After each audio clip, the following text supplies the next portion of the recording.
mag-harvest tayo ng kangkong. Kaya see you there na guys. Welcome back to the Amos Family's Vlog guys. So ngayon guys, mag-harvest tayo ng kangkong, water spinach, since nagtanim ako. Ngayon ko lang ulit ma-harvest, but look at that. Matanda na siya guys. Yeah. These are my water spinach. And then after I'm gonna harvest that, I'm gonna remove all the grass there so that it will grow. Nice. This one guys, ano ito? It's a vegetable also, that one. Yeah, so I have a lot of water spinach here. Look at it.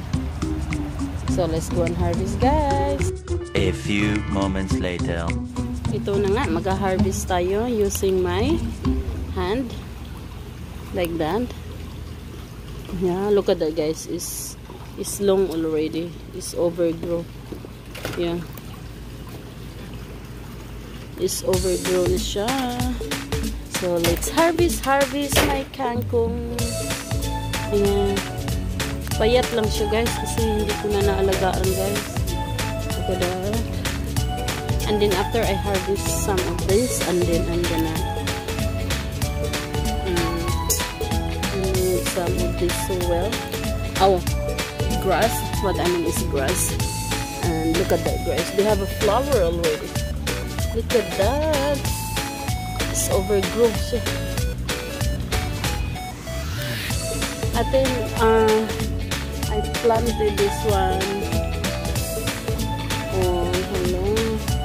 Pinapuan siya ng ano guys. Look at that. September. I think I planted this in September. Yeah. And today is November. So, yeah. Let's harvest. So that it will grow more.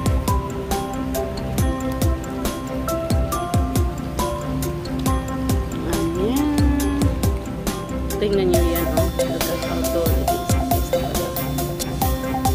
It's tall now. Their fat looks good.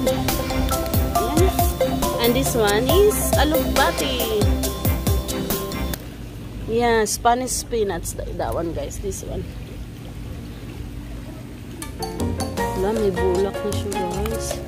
So, let's harvest like that. So, yung naman, namulak na siya, oh. Ko kasi na-harvest siya. Yeah. Yeah.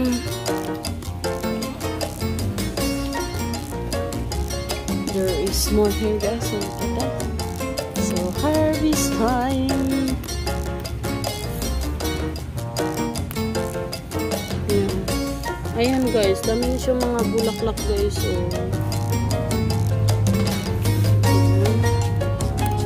up already. So I think kahapon my mom's asked me what kind of plant is this, because there is a flower. Yeah, look at that. I'm using my hand to harvest it, to cut it. And let's see, harvest tayo. I'm gonna cook it like adobo. This one also guys is good for sinigang. If you are a Filipino, you know what is sinigang. It tastes really good guys. Yeah, that's my favorite before in the Philippines. I put it on the like sinigang bangus, but here in America it's like the bangus here is somehow, I don't know why. So, look at this, overgrown siya guys. Ito naman yung tinanim ko sa ano siya. Sa parang. Ganda. Lumabas na siya guys sa ano.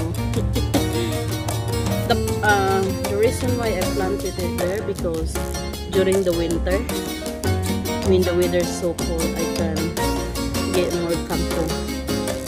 But, ayan, ano siya, nag-grow siya. So let's harvest some here also. Wow. How tall? Look how tall it is. Oh yeah. Umakyat na siya guys sa ano. Yeah, look at that. How tall.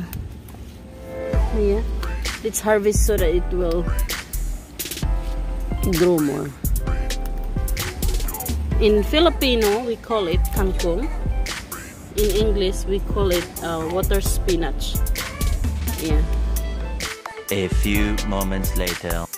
Yan, ito na yung na-harvest natin. Yan. Tingnan mo. Ang dami guys. Look at that. It's a lot. First harvest. Tinanim ko to on September. And I just harvested it now because I was busy and you know. Yeah, look at that. It's a lot guys. So it's ready to cook. In Filipino, we call it kangkong. In English, I think it's water spinach guys. So this is really good for like sinigang or adobo. Sinigang na bangus. Oh, this is so yummy. And look at my hands dirty because one of the kangkong is tall. So I cut it and plant it again. Yeah, look at that. It looks so good. Ang ating kangkong. Ang susunod na puntahan natin guys ang ating ano guys, sweet potato. Let's see kung ano ba siya nag-grow. See you there. A few moments later. The sweet potatoes. Look at that. Ala, nag-grow siya guys. Akala ko mamamatay siya. Tinanim ko ito is talbos only. But look at that. Nag-grow siya. Wow. Tingnan nyo yan. Ang gusto ko dyan, kahit hindi siya magkaroon ng ano, ng laman sa loob, gusto ko yung talbos niya. Yan. Yeah, let me give you a quick tour about my, what do you call this? Sangig, look at that. Madami siyang bagong tubo dyan. Yan. Yung tubo, ang tingnan mo yung sili natin, malapit na din na dead ball. Marami siya dito, oh. Yan. And look at my tabios, guys. Look, ano dark. May flowers na siya, guys. Look at that. So, maka-harvest na tayo niyan very soon. Yan. Our tabios. Yan, ngayon naman, guys, dadalhin ko kayo doon sa aking kalabasa. See you there. So, andito na tayo. Ala, mayroon siyang flowers. Look at that. Ito yung nikatay siya sa tubo na ko, guys. Yeah. All the way down here. Oh, wow. Tingnan mo yan, ha. Yeah. Magkaroon na siya ng bunga. Oh, may flowers na siya. Look at the flowers of my pumpkin. Yeah. Yeah. Look at that. Baka mayroon ng bunga dito sa ilalim. Flowers pa rin siya. Oh, look at that flowers. So, very soon, maka-harvest na din tayo.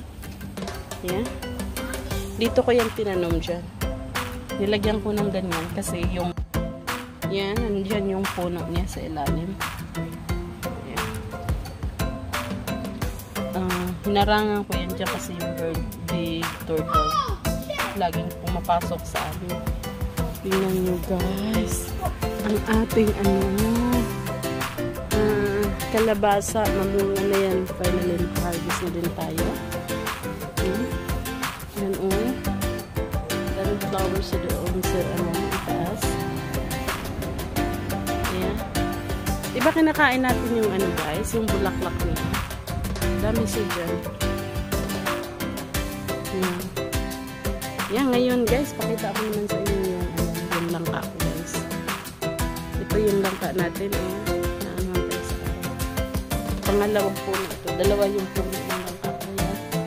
From the top to the bottom. Yan. Ako na yan. Ito namang sugar cane. Bagong tanim ko yan.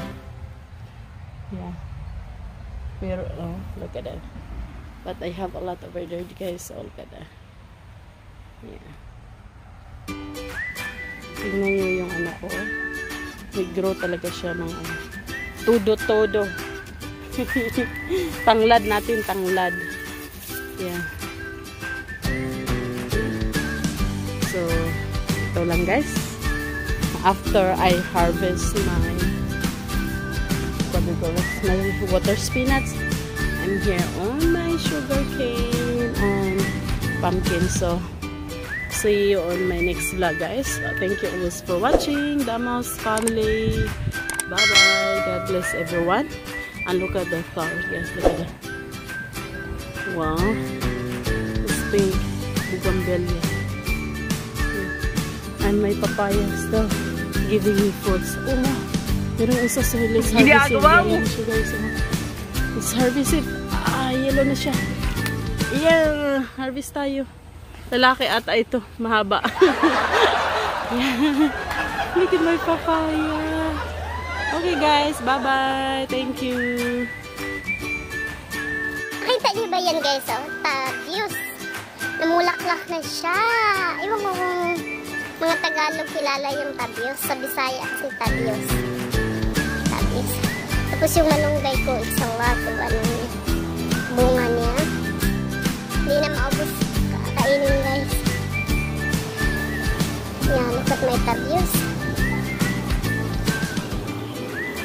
Ito matanda na din siya. Wow. It's good for chicken guys.